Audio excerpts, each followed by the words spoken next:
Right now, you can buy an abandoned home in Pine Bluff, Arkansas for as low as $400. While you would think that everyone would be jumping at this opportunity, they're not, and I wanted to find out why. I'm in Pine Bluff, Arkansas, a city that I have called my home for the last year and a half. And the things I have seen and learned have shocked me. You can find different houses like this one in different Pine Bluff neighborhoods. The area took a 12.5% decrease in population from 2010 to 2020. It seems like every time I turn a corner, there's another abandoned home or building left behind. Hundreds of homes now sit empty where a family once was enjoying a dinner or game night.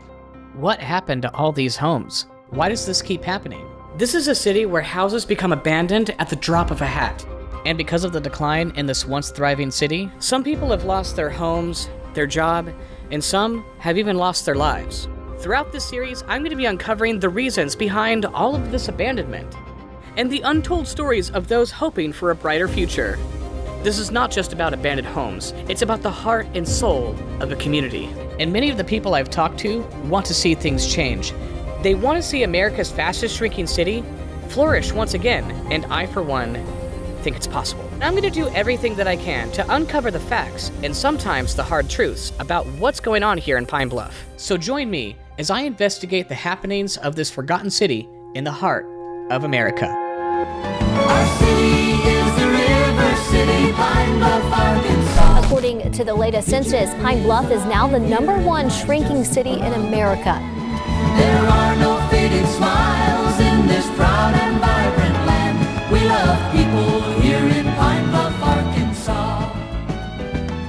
Our city is the River City, Pine Bluff. When I first started this series, I set out to make a documentary about a city full of abandoned buildings. And I've been making these types of documentaries for over a decade now. And as some of you know, I am no stranger to falling in love with them. So when I walked into Pine Bluff for the first time, I was amazed. My goal was to make a series about this city and its rich architectural histories. A city that was down on its luck, that was rising out of the ashes. And I had found that city. Or so I thought.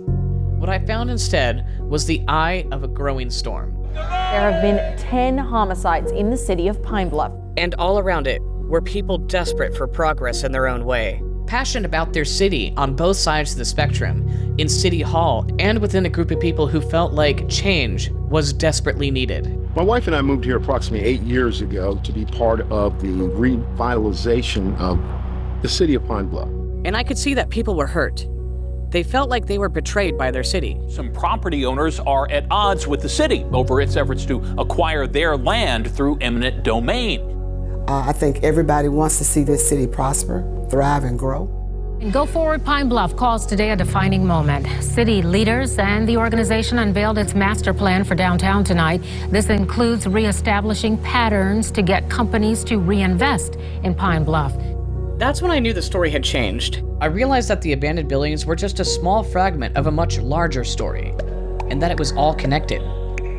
The truths that I've uncovered and the revelations I've made have been dizzying.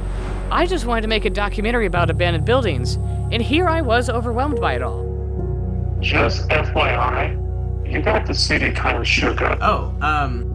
The trailer you released is getting passed around City Hall. But that voice in my head kept telling me that there are so many people whose lives are tied to the city, who need their stories to be heard. And despite some pushback, I knew the story I needed to tell. The story of a city. Not just the story of the politicians, activists, and everyday citizens, but the story of everyone who found themselves beneath the growing clouds over Pine Bluff.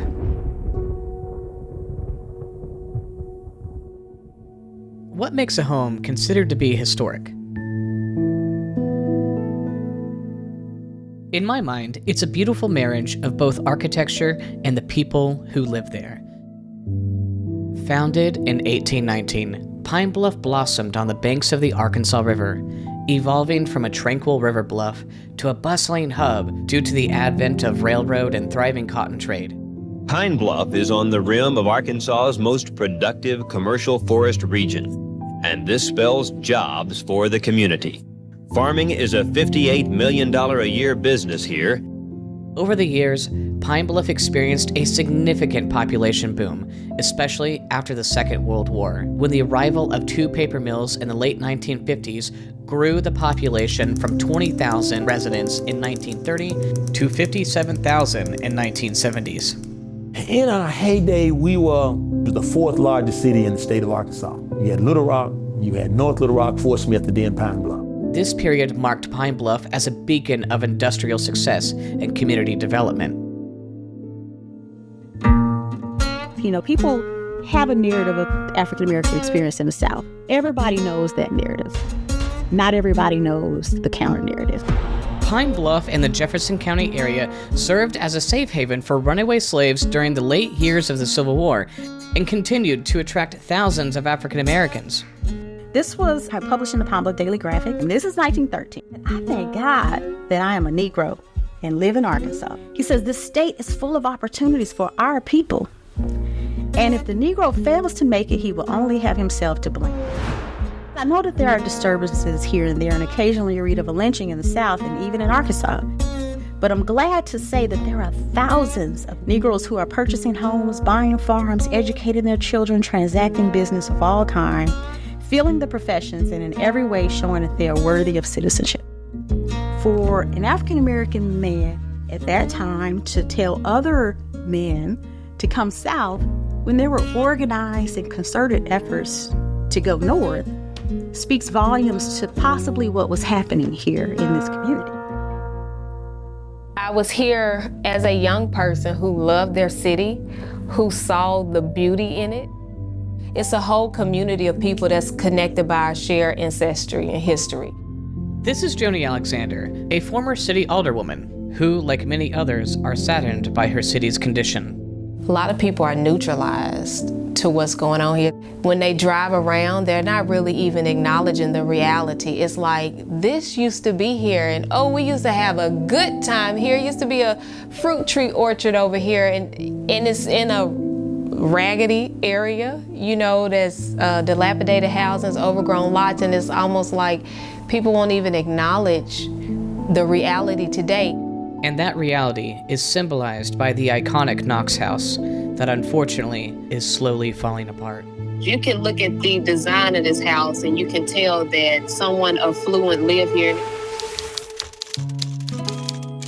The R.M. Knox House, built in 1885 by Confederate Colonel and businessman R.M. Knox, is a significant example of East Lake Victorian architecture in Pine Bluff. Knox moved to Pine Bluff in 1871, where he opened a successful dry goods store and helped found the Citizens Bank of Pine Bluff. This is while population was booming from the 1850s to 1900s. Not only is it a lost story about this community, it's also a neglected house by the city. Because this house, as bad as it looks, is an eyesore for the small business that's across the street. Someone is living in it. It's been reported several times and there has been no type of solution, just asking a person who lives there, are they okay with living there? So to me, this house really symbolizes that it's more than just looking at a raggedy house. I would personally hate to see this home come down. According to a Facebook comment we received, the person who lives here is actively trying to restore it, but is lacking the funds to do so. They put them little 2x4s up under there to keep the pool from falling. It's still falling down. I have tried on several occasions to reach out to the person who lives here, to hear her side of the story. This is my card, has my number and email on there. If she has any interest, I'd love to talk to her. And while I understand the struggle, I really hope something can be done before it's too late.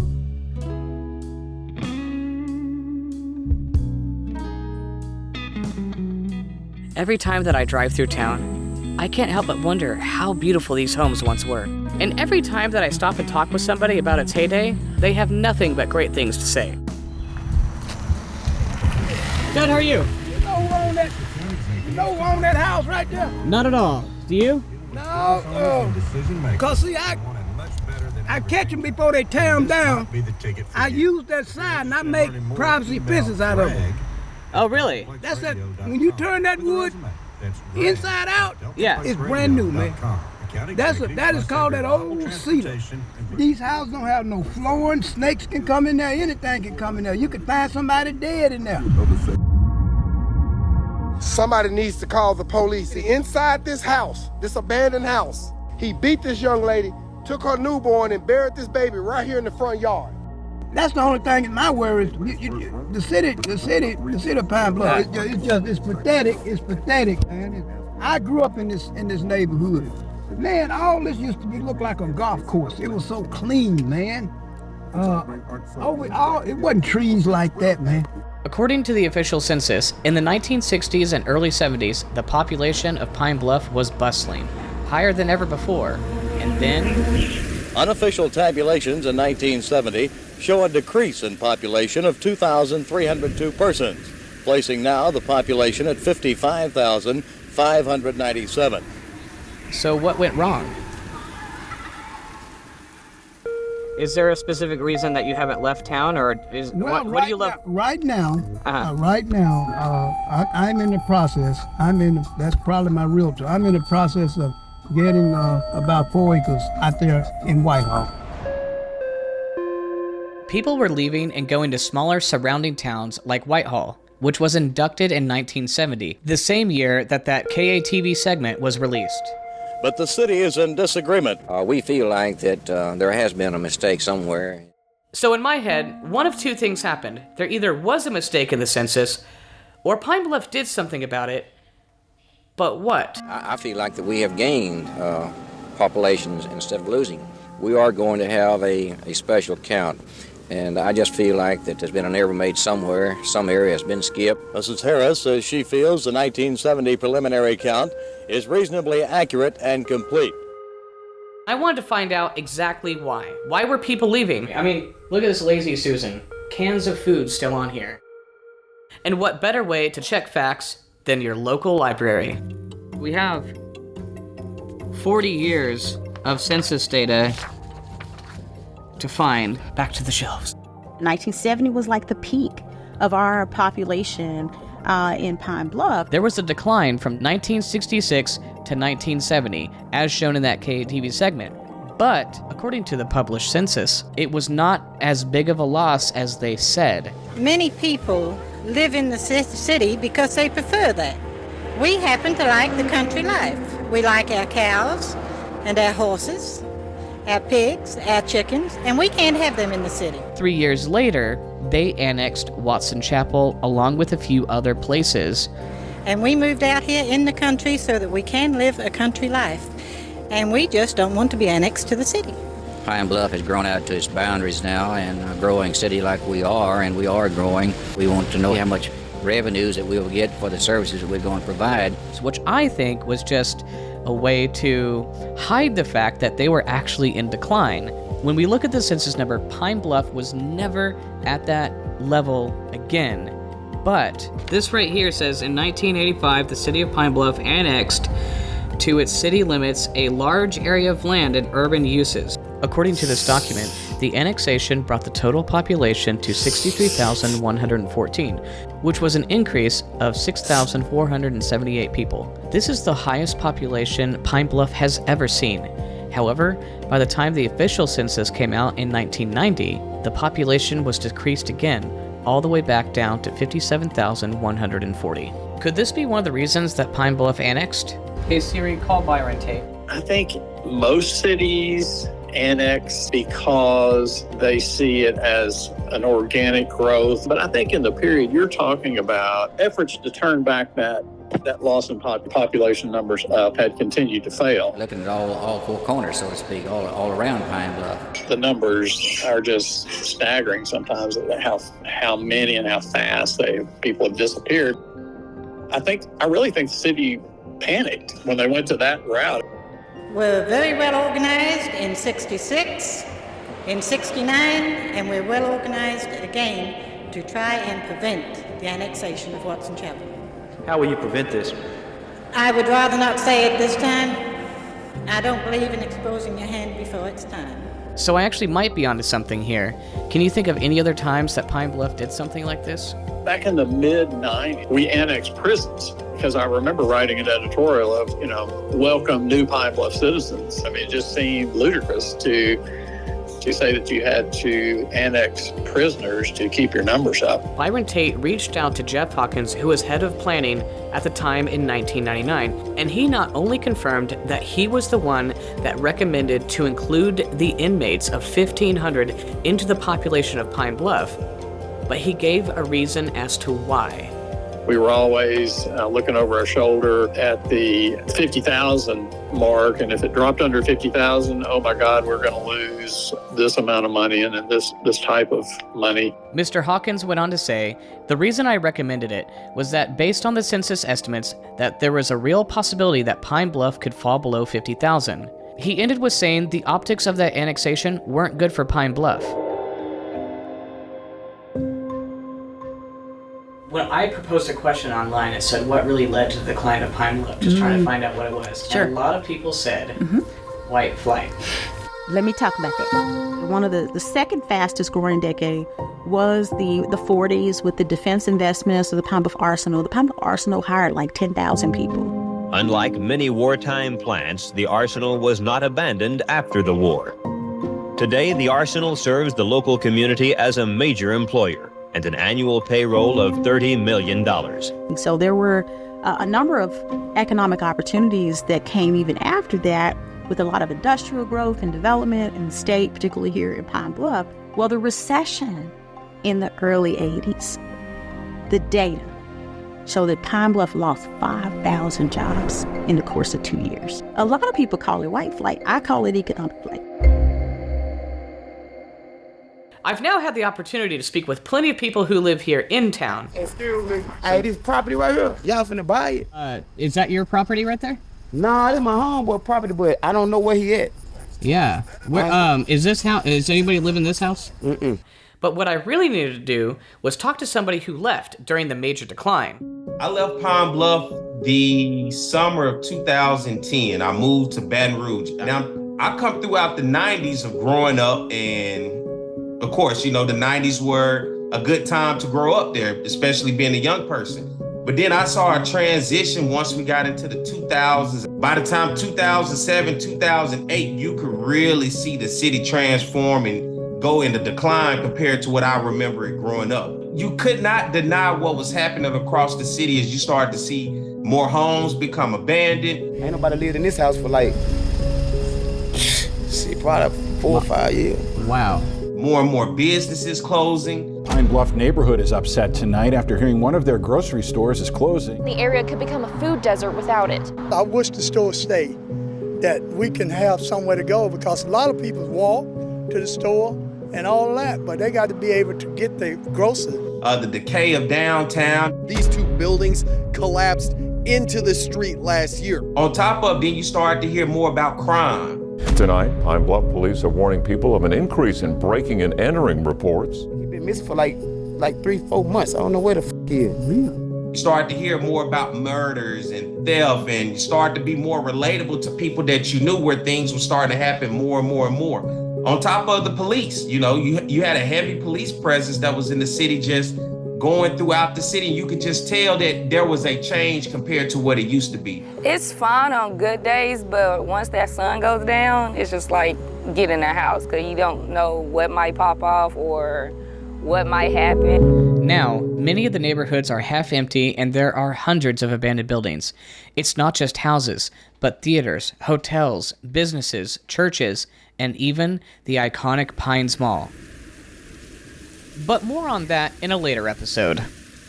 So what we're seeing here in Pine Bluff is similar to what happened in much larger cities that face the same issue, similar to Gary, Indiana, and Detroit, Michigan. It's a mess here, man. It's just like Detroit, man.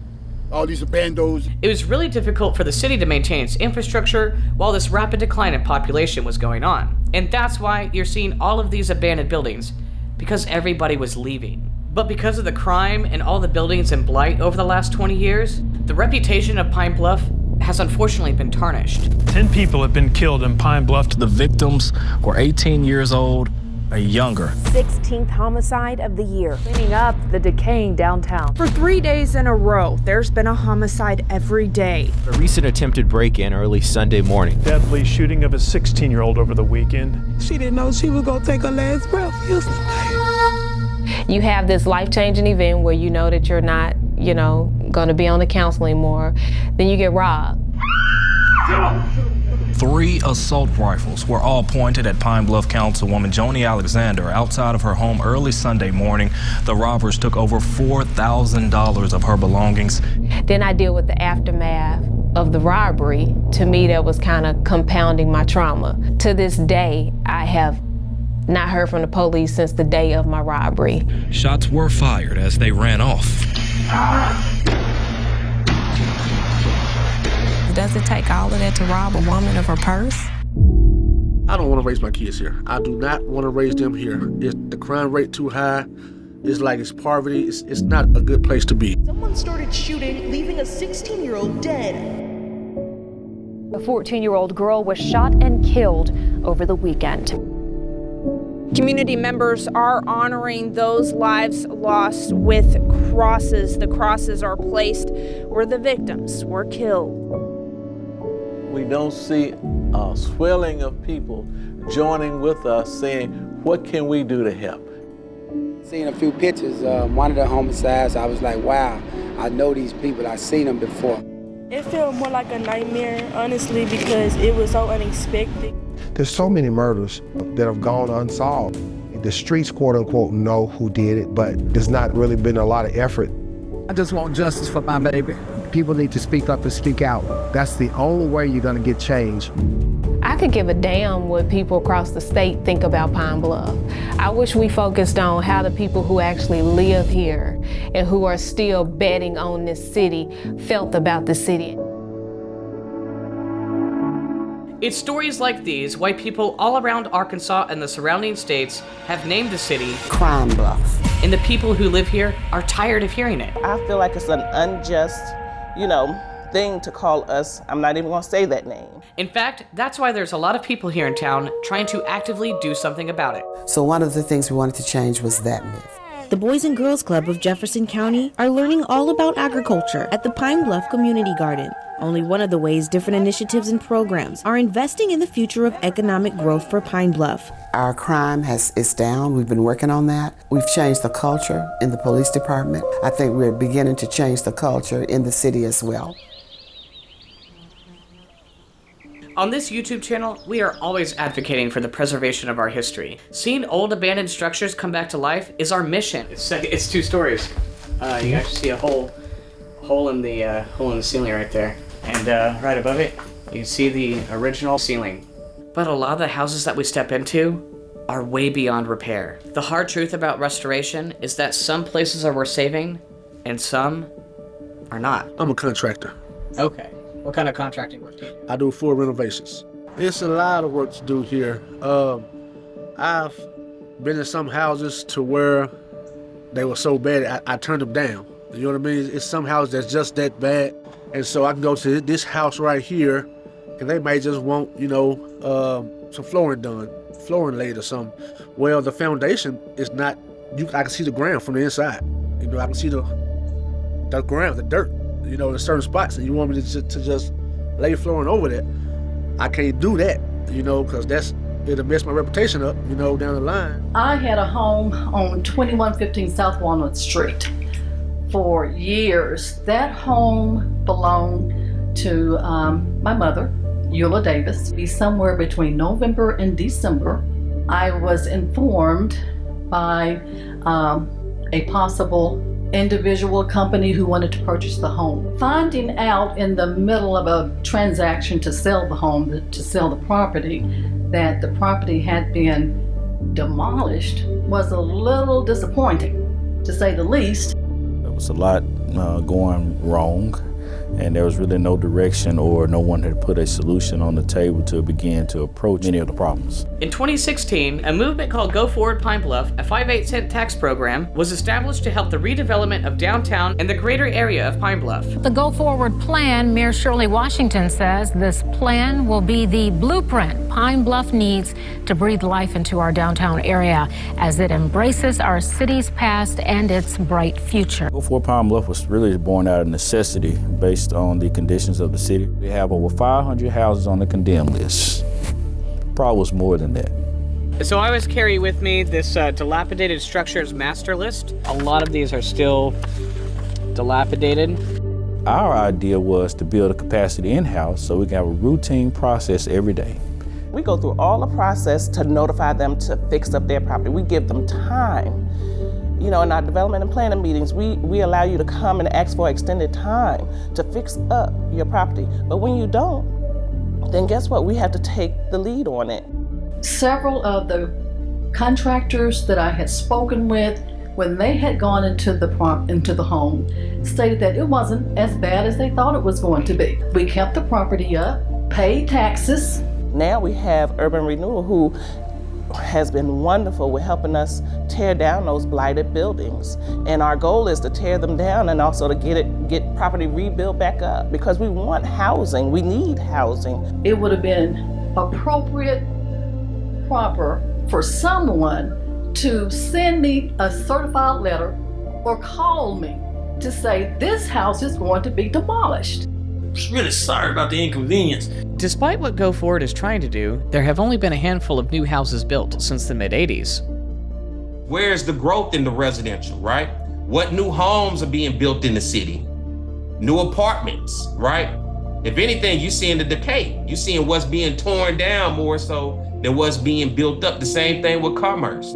Hopefully something will be done in the future with regards to just contacting the tax-paying homeowners. Right now, there are hundreds of homes here in Pine Bluff that look just like this, broken glass, and people who just don't take care of them. But with just a little bit of love, they can look like this. And that's what we love to see. And there are a lot of people who have been coming to Pine Bluff lately who see an opportunity to restore an old abandoned home and create that community. Family lined up to move into this one and the one on 8th Avenue.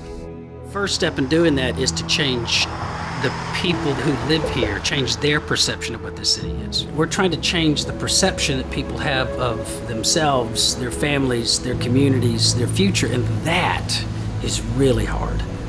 It's really hard to change the way people think. Matt Mosler, the founder of Home Again Pine Bluff, is a local pastor who renovates empty houses in the area and gives families a chance at a new life.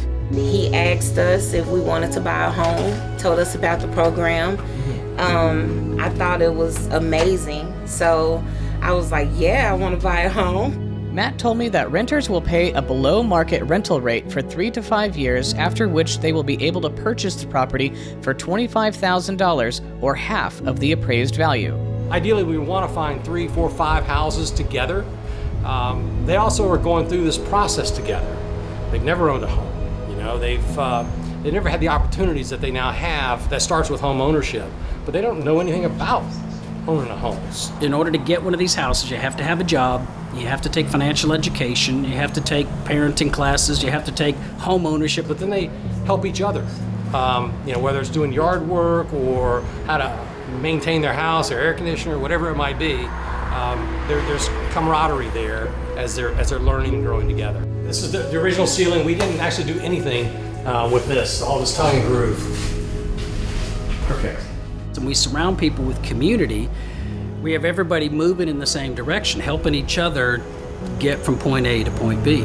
And community is our secret weapon. Before we moved here, I was in a pretty much rundown house. It wasn't the best. It wasn't in the best neighborhood. Lots of bugs and, you know, not safe for my children. And they turn these houses around and make it a dream come true. You know, it's a real good sense of community. It kind of brings you back to the old days where you could go borrow sugar from your next door neighbor. but it's on a bigger scale. Like, it's welcoming. It feels like home. I can't think of anything greater than what he's doing for Pine Bluff. If I could buy this house today, even though it cost me a lot more today to fix it up than it would have 3 years ago, I would still do it because of the impact it has on the street. I was really sad to see the amount of abandoned houses here in town, but to see this group taking on a task like this and picking up trash and mowing the yards is truly inspirational, and I'm excited to see what Pine Bluff's future is going to look like. So we're going into 4 consecutive months with no homicides, and we were having 4 and 5, 6 homicides a month. So to have 4 consecutive months without a homicide is change, and people are beginning to take note that Pine Bluff is definitely rewriting this narrative. A lot of people have been trickling in. Developers, investors, home renovators, homeowners, and they are all looking for the same thing: low-cost property.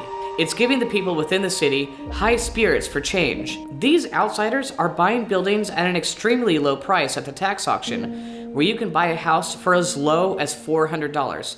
But how does it work exactly? I've got $719 and some change. Going once, sir.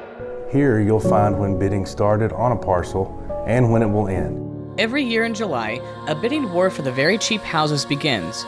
And in 2021 and 2022, over 140 properties, some empty lots with houses on them, were bought by one person. And nobody in town seems to know who he was. The only thing that they did know was that he was from out of town. What were their motivations? Did this person see potential in the city? Who is this guy? Where did he come from? Why did he buy so many properties? Who in their right mind would do this? John Finley. This is a map of Pine Bluff. All these red dots are properties that I bought at the tax auction, all over the map. Up here, there. The ones that are circled are houses. So that's a house, that's a house, that's a house, that's a house. I got John here with me, and he's gonna show me around. This one was at the first tax auction. Most of them were pretty cheap. I was the low bidder on a lot of them. This one right here, I didn't even know that there was a house there. It was just so cheap. I paid like $400 for the parcel in the thing. It was like yeah. There was a whole bunch of glassware and stuff that the guy that had to come back here. There were like some collectible things that looked like they were kind of. The same thing happened with this one. It was like $600, and I'm like, yeah, parcels were $600. Oh, look at this! Look at how much trash there is here. Somebody they keep dumping trash over here. Wow. And I drive by, and when I go back there, I look behind one of the bushes, and there's a house back there. And literally, there was a guy sitting in his car next door, and he used to live in that house, and he rented it on the spot for like $400 a month.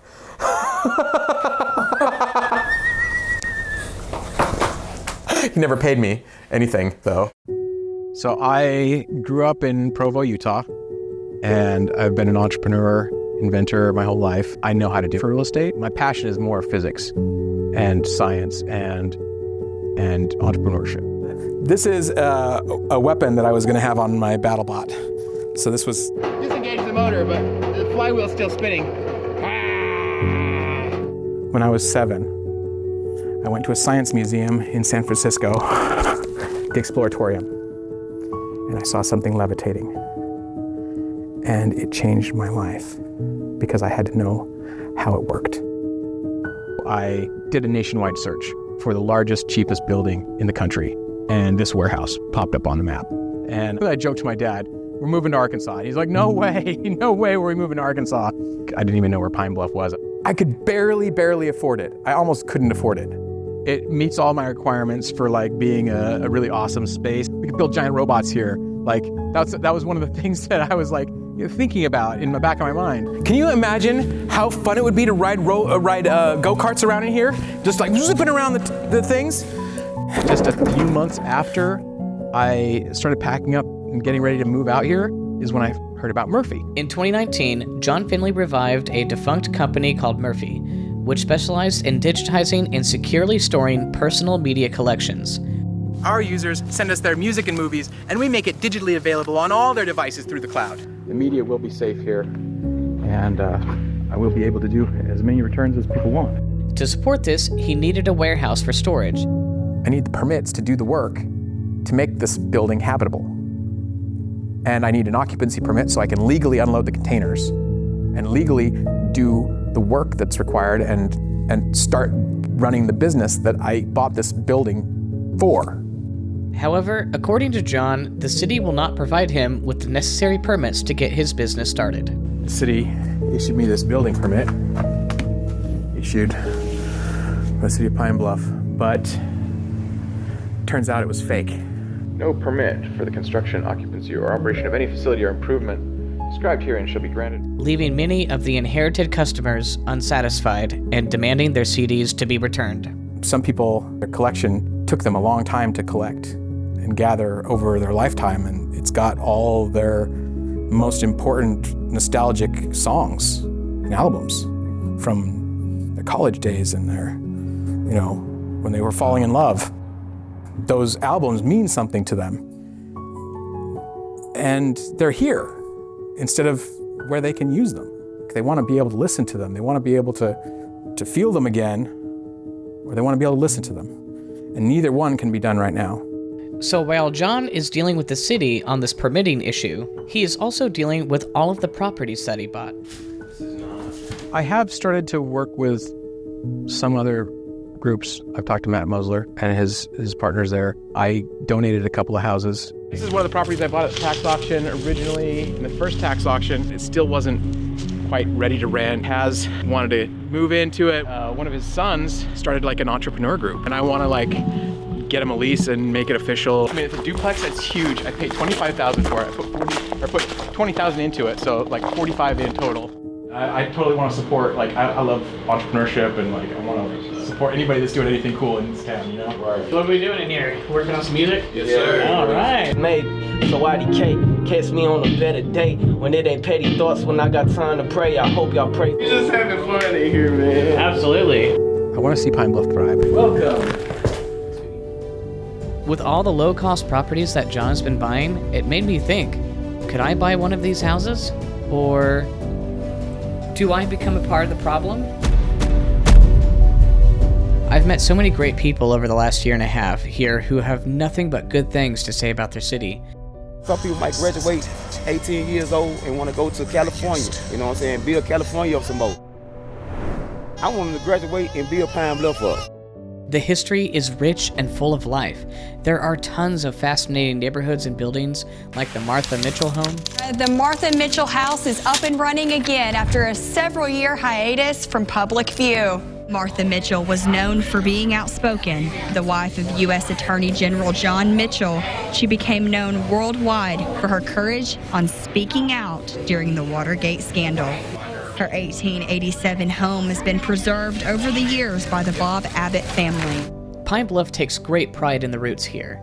After years of abandonment, the home was rescued and is now open as a museum, a testament to what can be achieved with collective effort. Starting in October, we're going to do renovations to restore small things.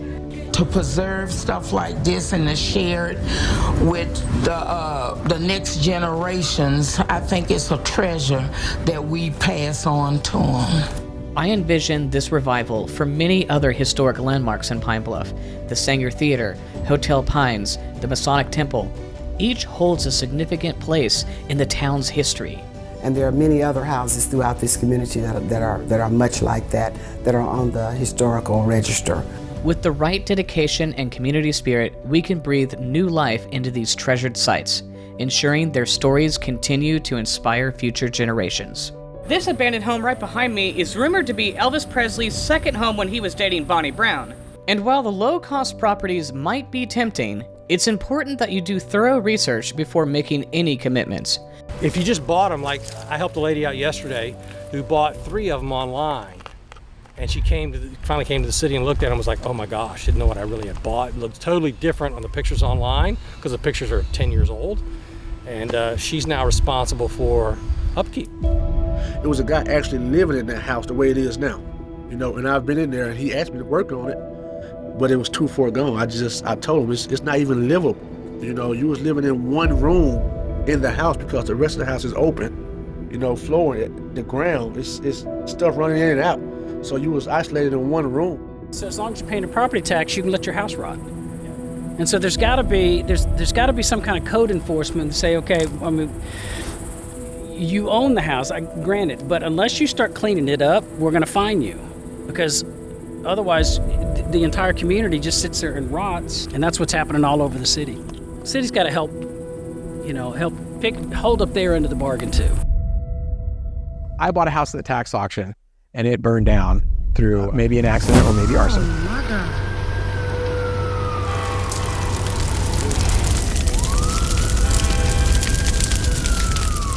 I was not going to make any more money from this house. It's going to cost me more to tear it down than the property's worth. This house burning down hurt me so bad. You can see the wood floors here. I mean, this is damaged by the wind and fire for last year, but it had beautiful intact hardwood floors throughout the whole place. I have no economic incentive whatsoever to clean it up. The only incentive that I have to clean it up is because I want to clean up the town. There's a lady that lives in the house across here. Hello? Hi, Nikki. Yes? This is John Fenley. She's pretty upset at me. I wanted to come over and talk to you about the house across the street because I haven't done anything with this house. Are you interested in buying this house from me for $1? I want you to tear your house that you own down. That's the only interest I have in it. It's an eyesore, I agree. I've got 140 other properties I got to deal with. It's not on my list of things to do. And at this point, the way the city is handling it, and with putting it on the condemned list, they're gonna do it tonight at the city council meeting. Mr. John Kennedy is here to speak against agenda item number 5. Thank you. I'm not from around here, and I came here with high hopes. Last year, I purchased over 70 properties around Pine Bluff, and now I'm in a unique position to see discrepancies in code enforcement procedures. Some of my yards have been mowed without prior notice. Some notices were posted at properties without corresponding letters being sent. I've been sent bills for work that my crew had completed, and I've been sent bills for properties where no work has been done. In short, I don't trust anything from this city, and I've basically given up on this town doing the right thing without being forced to do so. So, you can try to collect these fees from me, but I don't care. It's no skin off my nose to let all the property I own here rot for the next 50 years while I connect all the dots about where all the tax money is really going, because it sure isn't going into projects that benefit this city. If my kids went here, if my parents went here, I would be gone. Hey, John. Hey, it's Michael Schwartz, the filmmaker that interviewed you. Yeah. I wanted to kind of get your opinion because I know you bought a bunch of properties in Pine Bluff, and I was hoping to get your perspective on being an owner of multiple properties here in Pine Bluff. What advice would you have for people considering buying at the tax auction? So you might run into the situation that I ran into where I bought a piece of property and then I got a tax bill for $36,000. I would not have bought this corner though if I had known there was not a house here. Because they tore down some houses on there, and for some reason, whatever, the tax bill didn't match up with the tax auction. And so those liens got added on after I bought it or something. So I'm getting charged for the demolition. It's going to take a while, but I really do see Pine Bluff on the rise back up. People like myself and many others, because I have friends who moved and ultimately went in other areas of the country. We sit on the phone often for hours and talk about the yesteryears and then say, well, what would it take for me to move back? All right, we want people to love where they live. We want to beautify where they're living. I don't just own my house, I own my city, right? I want people to drive here and say, this is not the place that I thought it was. This is seriously one of the best places I've ever lived. Just because I think there are people here who are so hungry for you to believe in them again. I've never felt unsafe walking the streets in the city. I want to be able to succeed with the things that I'm doing. And I want other people to be able to succeed in the things that they're trying to do. And I see that I'm hitting the same obstacles that other people are hitting. I'm willing to sell it if you for like $1. It takes a long time to change people's perception, to change people's ideas. I think the reality of Pine Bluff is not the perception of Pine Bluff. But it's going to take a while for people to change their opinion of cities like this. But I think the first step in doing that is to change the people who live here, change their perception of what this city is. You buy for $1? Yeah. You will? Yeah. All right, let's do it. I sold the house for $1. We're changing hands for a house. That's right. Thank you. I really been trying to get somebody to go over there and tear it down. Well, now you'll be in charge. To meet you. Yeah, it's great to meet you too. Yeah, it's got potential here. It's just a lot of things that have been ran down. They're giving people the opportunity to buy and own here. Was it $100 a month? No, $1 a month. Oh shit!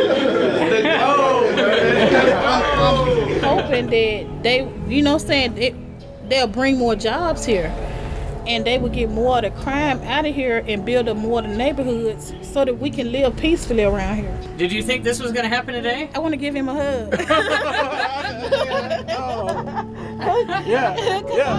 What do you love most about Pine Bluff? I love the people. I love the food. I love the culture. I love the resilience. I love that beyond the surface, it may not be the prettiest place, but you have people with a heart. We look at for our kids more than anything. Is it safe?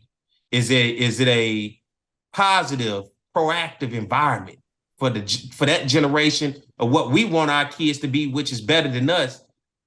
Does that environment consist of that type of atmosphere that's conducive to success? But we can't talk about the abandoned homes without talking about the abandoned schools. Right now, there are over 10 abandoned schools here in the city of Pine Bluff, and I've had the opportunity to explore them all. And while a lot of them look like this and they're falling apart, sadly, some of them have already been demolished.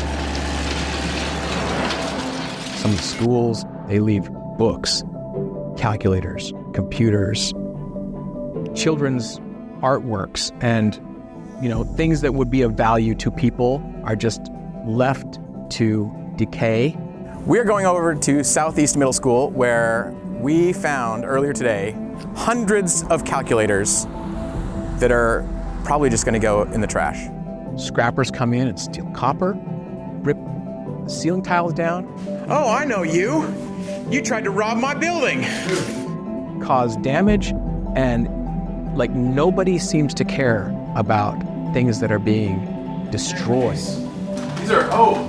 These are the Math Explorer ones. Oh, I had one of these. These do the fractions.